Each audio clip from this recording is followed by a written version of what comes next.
Hello and welcome to A Lift to Work. This is Tina. And I'm Kate. Hello, everybody. How are you all doing today?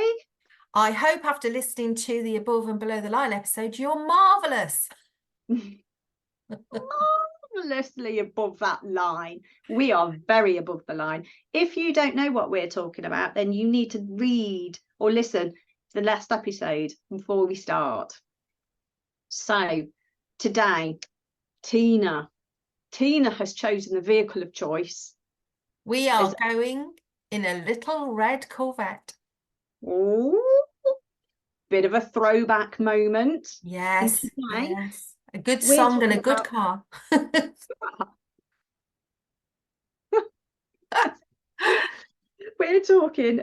are we talking about now? Look, I've lost track thinking about red cars. We're talking about reframing today. So it's going to be a nice conversation. We talked about it a little bit in the past, but a nice conversation to just understand this idea of reframing a little bit more. So, Kate, what does it mean? Reframing, essentially, is just thinking about things differently. So maybe whether that be looking through a slightly different perspective or asking a different question to think about that thing that we were thinking about.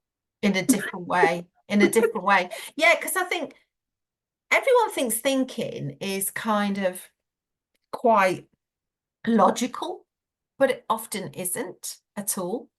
And especially if you listen to us too, you're like, what are they doing? Like, yeah, because I know that every single listener, if you're listening to us now, I absolutely know that you will have had a time when you started thinking about something and then you're thinking about something else. You're like, how did I get here? I started off thinking about Brussels sprouts for Christmas, and now I'm thinking about, whether I need to get a new car. How did this happen? And you do these kind of like your thought processes go all over the place. So this is a very common thing that our unconscious mind does. We just wander around all over the place in our heads.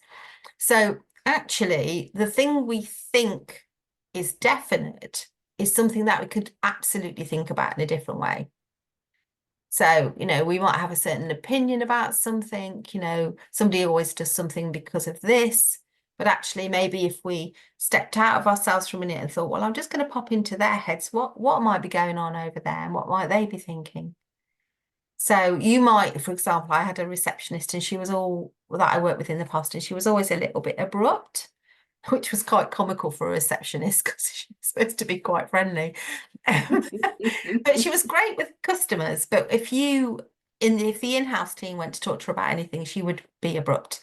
And people used to kind of say, just make assumptions about her.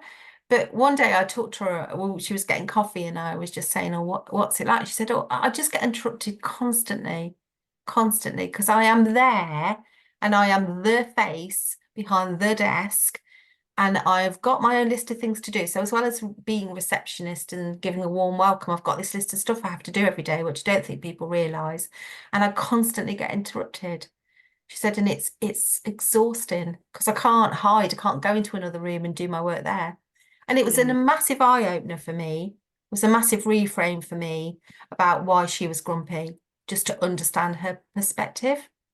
Yeah, that's a really good scenario. I'm just going to add to that one a slightly different. Again, thinking about perspectives. Now, A&E nursing is my background. Yeah. And often we get a lot of homeless people in, a lot of drug users. And I was talking to someone a few weeks ago. He was like, you know what? He said, as soon as people find out that you either do drugs or you're homeless, you can see the instant shift in that person and they change towards you. And I was like, okay. And I watched. And I was like, oh my God, you are so right.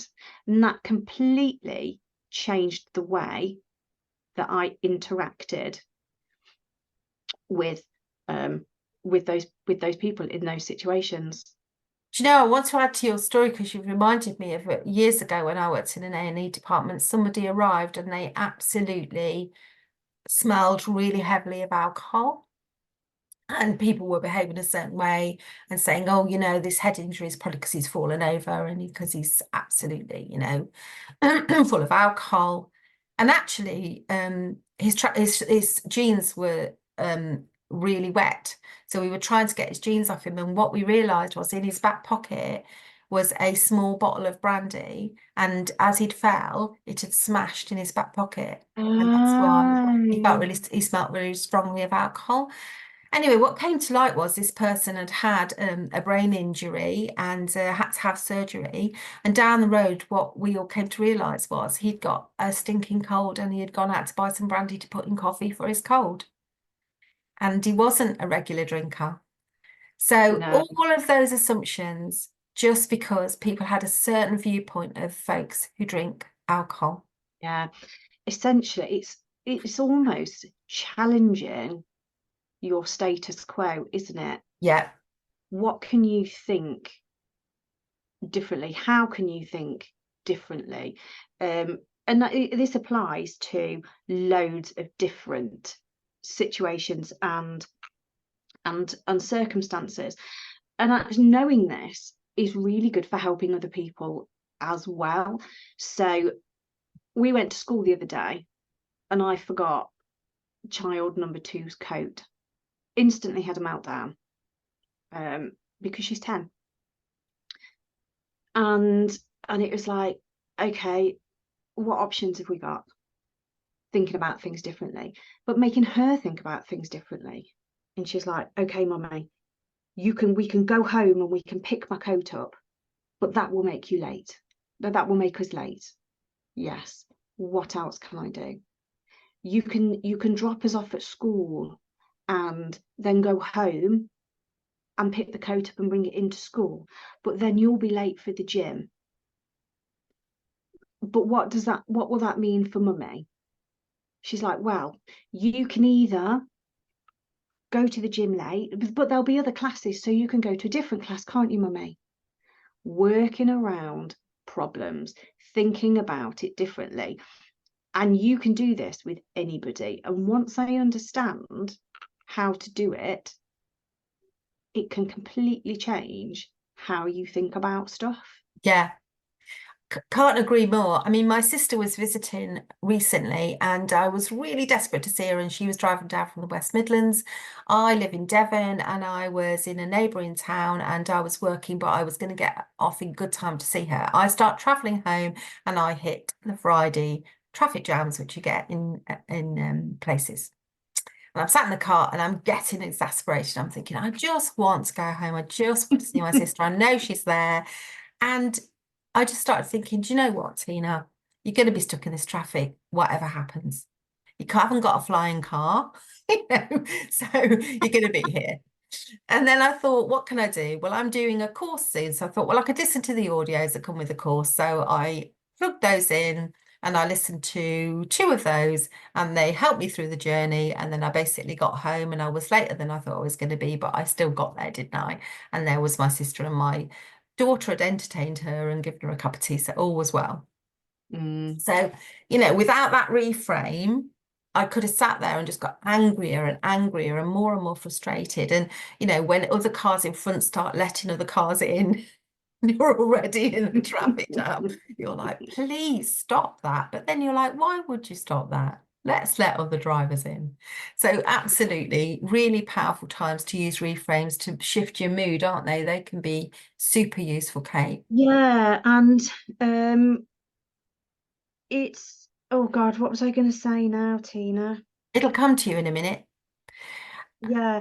Oh yes, it's such an easy way to change your emotions Mm, and change how you're feeling mm. and bring you above the line. That's right, Yeah. above the line. And it's also quite useful if you are going to do something like, if you don't want to do something, basically, and we'll talk about this in another podcast as well. If you're putting things off, it's quite useful to do a little reframe and think, for example, Sometimes when I use the word exercise, it feels very loaded word for me because I think of people in gyms sweating and massive effort and previous experiences I've had that aren't terribly positive.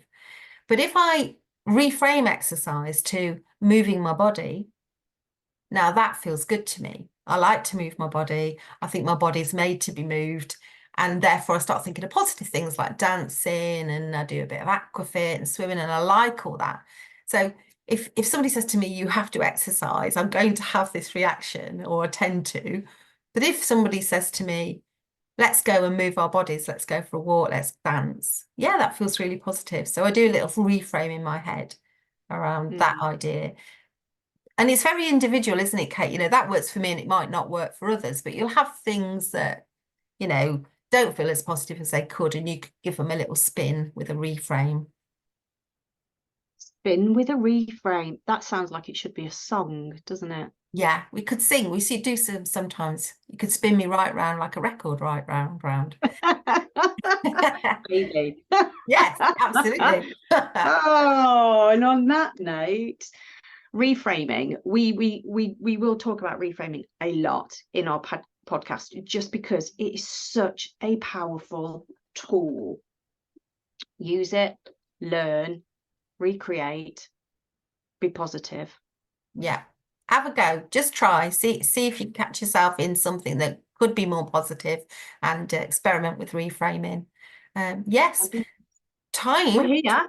We're here. We've arrived. It's the Corvette has got us there. What a nice ride that was in that lovely car. I've never been in a Corvette. They always look so kind of cute and special, especially if it was the raspberry coloured one. It'd be very nice. That's like me. That is cute and special. Just not that. Absolutely, as are all of our listeners. So thank you for tuning in today. Notes in the show notes as usual to get a bit more information, and we'll see you again next time. Cheerio, lovely listeners. Have an amazing day.